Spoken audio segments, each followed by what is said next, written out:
السلام علیکم۔ زینب اور اللہ کے رسول کا نکاح خود اللہ پاک نے آسمانوں پر پڑھایا۔ دوستو، آپ کو میری ویڈیوز پسند آتی ہیں نا تو چینل کو سبسکرائب کر دیجئے اور بیل بٹن کو آن کر لیجئے تاکہ آپ کو میری تمام ویڈیوز سب سے پہلے مل جائیں۔ چلیے ویڈیو سٹارٹ کرتے ہیں۔ زینب بنت جہش آپ صلی اللہ تعالیٰ علیہ وآلہ وسلم کی حقیقی پھوپھی زاد بہن تھیں۔ آپ کی والدہ کا نام امیمہ تھا۔ زینب کوتاہ قامت لیکن خوبصورت اور دلکش تھیں۔ نبوت کے ابتدائی دور میں ہی آپ اسلام لے آئی۔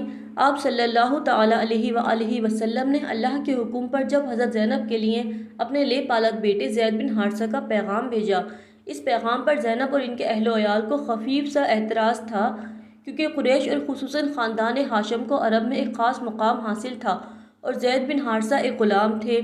لیکن اسلام نے محض تقویٰ کو بزرگی کا معیار قرار دیا اور فخر اور برتری کو جاہلیت کا طریقہ ٹھہرایا۔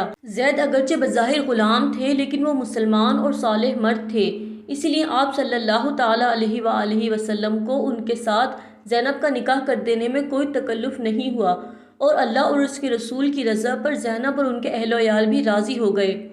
تقریباً 1 سال تک دونوں کا ساتھ رہا، لیکن پھر تعلقات قائم نہ رہ سکے اور رنجشیں بڑھ گئیں۔ زید نے بارگاہ نبوت میں شکایت کی اور طلاق دے دینا چاہا۔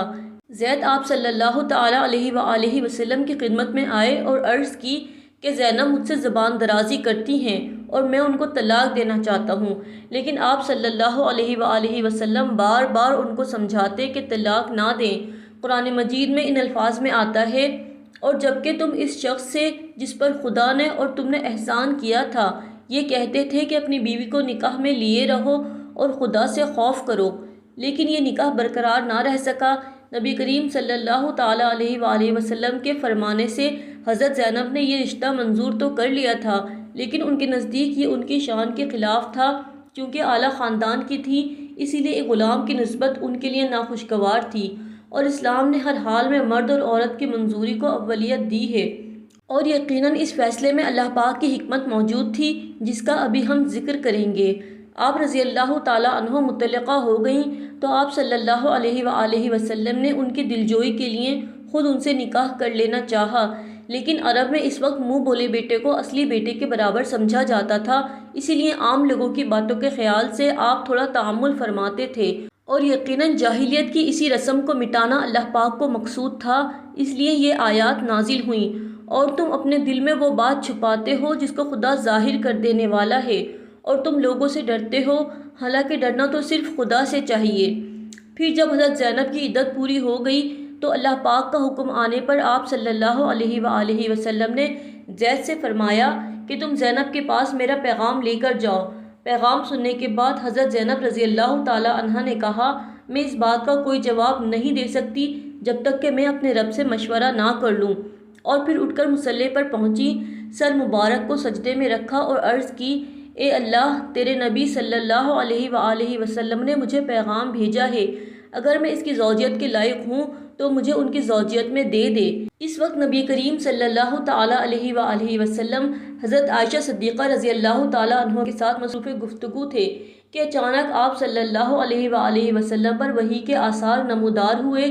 پھر جب وحی کھل گئی تو آپ صلی اللہ علیہ وآلہ وسلم فرمانے لگے، کوئی ہے جو زینب کے پاس جا کر انہیں بشارت دے کہ اللہ تبارک و تعالیٰ نے آسمان پر مجھ سے ان کا نکاح کرا دیا ہے، اور پھر سورہ احزاب کی آیات مبارکہ پڑھیں جن کا ترجمہ یہ ہے، جب زید اس سے اپنی حاجت پوری کر چکا تو اے نبی، ہم نے اس مطلقہ خاتون کا نکاح تم سے کرایا تاکہ تم مومنوں پر اپنے منہ بولے بیٹوں کی بیویوں کے معاملے میں کوئی تنگی نہ رہے، جبکہ وہ ان سے اپنی حاجت پوری کر چکے ہوں، اور اللہ کا حکم تو عمل میں آنا ہی چاہیے۔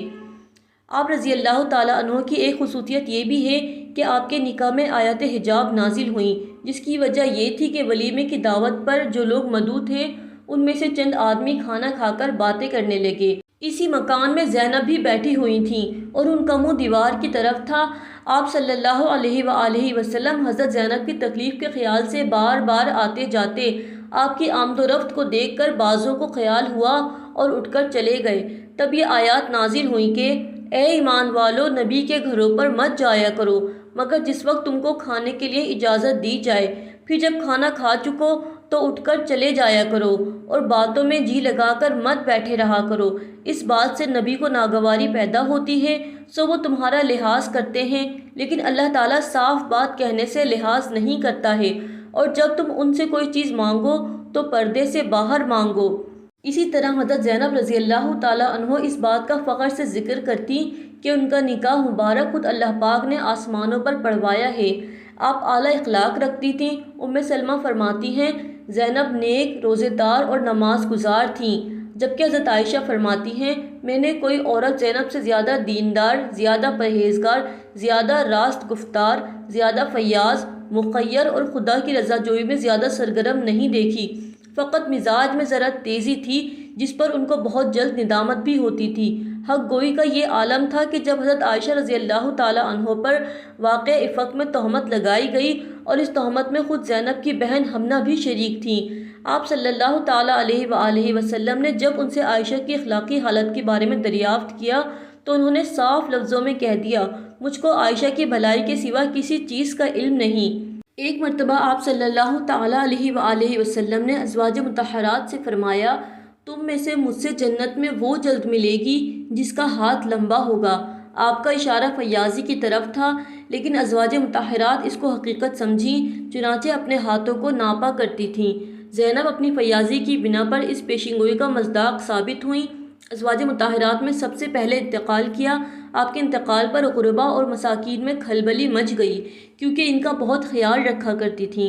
آپ نے اپنے کفن کا سامان خود تیار کر لیا تھا اور وصیت کی تھی کہ عمر بھی کفن دیں گے تو ان میں سے ایک کو صدقہ کر دینا، چنانچہ ان کی یہ وصیت پوری کی گئی۔ حضرت عمر فاروق رضی اللہ تعالیٰ عنہ نے نماز جنازہ پڑھائی۔ اس کے بعد ازواج مطہرات سے دریافت کیا کہ قبر میں کون داخل ہوگا؟ انہوں نے کہا وہ شخص جو ان کے گھر میں داخل ہوا کرتا تھا۔ چنانچہ اسامہ بن زید، محمد بن عبداللہ بن جہش، عبداللہ بن ابی احمد بن جہش نے ان کو قبر میں اتارا اور جنت البقیع میں سپرد خاک کیا۔ ویڈیو پسند آئے تو لائک کر دیجیے گا۔ اللہ پاک کے ساتھ جڑے رہیے، اپنا خیال رکھیے گا۔ اللہ حافظ۔